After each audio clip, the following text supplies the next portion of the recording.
يا ساتر، شفت الجنون اللي سواه المنتخب اليمني؟ شفت ايش صار في المنتخب اليمني؟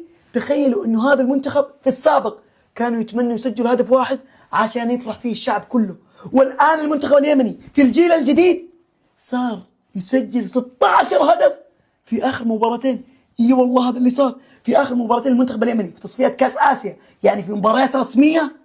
فاز المنتخب اليمني على بروناي بنتيجه 9، وفاز على بوتان بنتيجه 7. مستوعبين؟ وتخيلوا من ال 16 هدف في لاعب اسمه ناصر محمدو مسجل في المباراتين 9 اهداف. اي والله في المباراه الاولى مسجل ميجا هاتريك 5 اهداف، وفي المباراه الثانيه سوبر هاتريك.